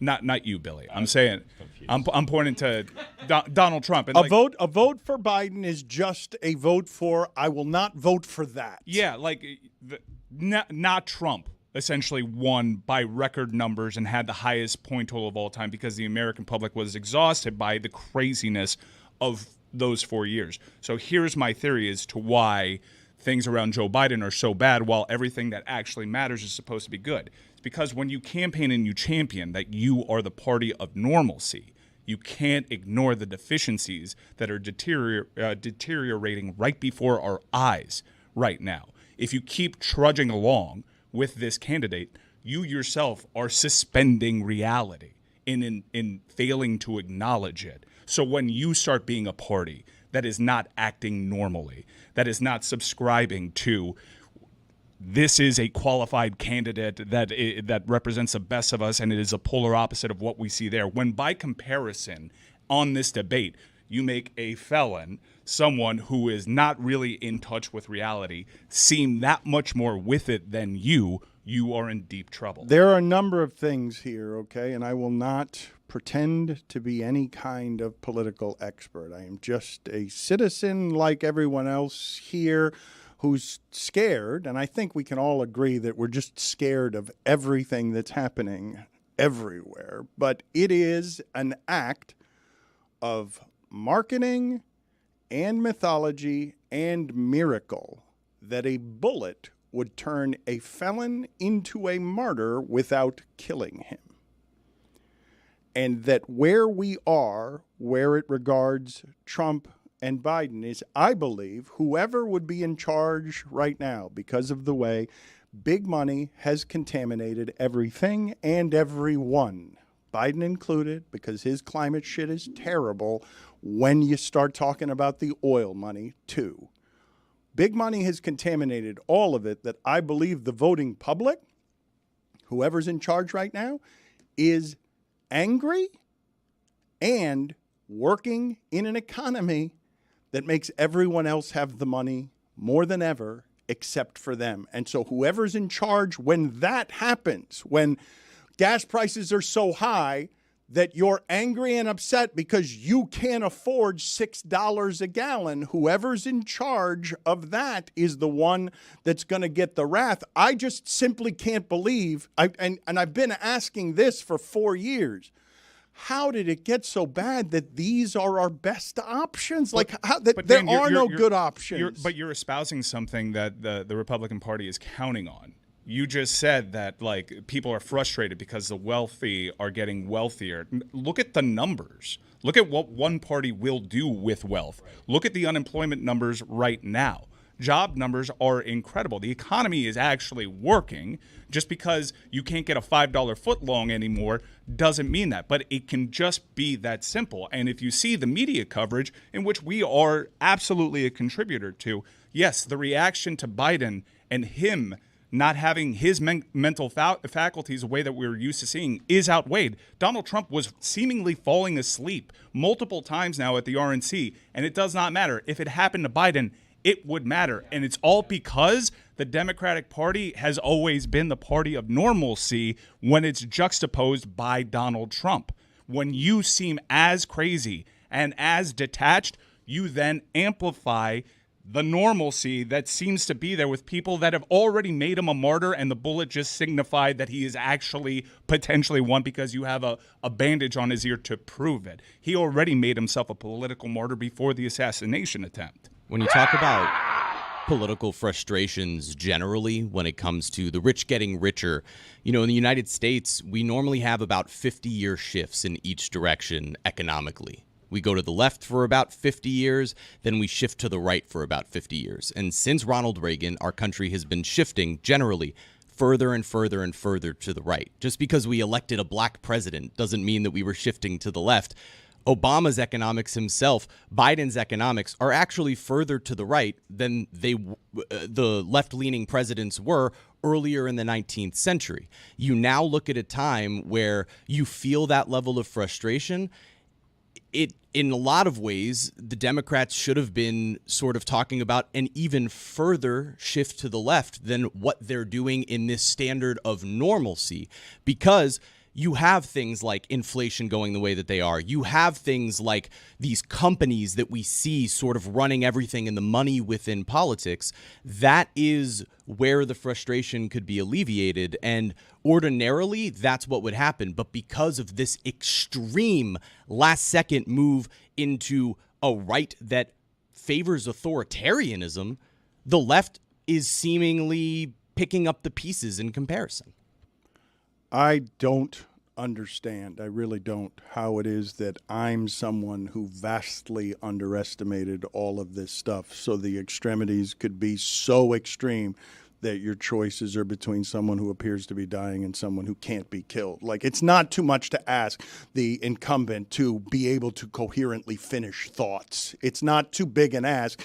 And for all of this stuff that we're discussing, that we can discuss all of the issues, sometimes whether it's Howard Dean and a sound that he makes, or it's a debate where you see the president can't finish a thought, it can come down to the one thing. Like, I don't trust that to be presidential. I don't trust that. Do you know how? I did not know. This is how amateur I am with some things as they regard politics. I did not know of a hypothetical situation that I could put in front of you that would involve an incumbent running for office and us pretty much being uniform and like, man, they got to get Biden out of there. They got to get Biden out of there, even though it's not about the job that he's done. It's just like, yeah, can't finish thoughts and stumbles around. Too old. Like, did you guys know that there would be did you guys create the hypothetical scenario before this one where you would knock out an incumbent toward the end of the race just because he's old? Get him out of there. That's sort of my frustration with the mentality in general. I would implore people, when you think about this, ultimately, you're not voting for an individual. You're voting for an administration. You're voting for everybody that's in it, and you've seen what the Biden administration has done. I, as someone that's further, like personally, you all know it, you've heard me talk about it. I'm further left. I'd like Biden to be doing more progressive things than he's done. I can sort of have attacks on their administration from that angle. But from someone who might be down the middle, who's trying to decide, and you're frustrated by Biden being old, just think about the administration that you're voting for. Think about, in any scenario, you want something to get done, whether it's from the left or from the right. Who do you want your opposition to be? Who do you think will work with you? Who do you think will actually put you in a position to be able to get something done that you want? I know for me, like 100 times out of 100, that's going to be Joe Biden. I like this guy. How'd you poop in 3 states on the same day? Was it like a Four Corners Monument thing, or like you just had the runs that day? So I could have, if I wanted to, if the flight wasn't so early, I could have pulled off 4 How? states in one day. So here's what it was. I left from Florida. One. And I got to Arizona. My flight had been 2. canceled. So I'm hanging Cancel around culture. I'm hanging around the airport in Arizona for longer than I planned to be. You know, took a shit in Arizona. Then I get a flight to Nevada, to Reno, Nevada, and I get to the hotel that is right on the border on California. So I took a shit once I landed in Nevada, and then to close the night, tummy was a little uncomfortable, took a shit in California, which was across the street from Nevada. It could have been 4. I could have shit in 4 states. That's a great platform.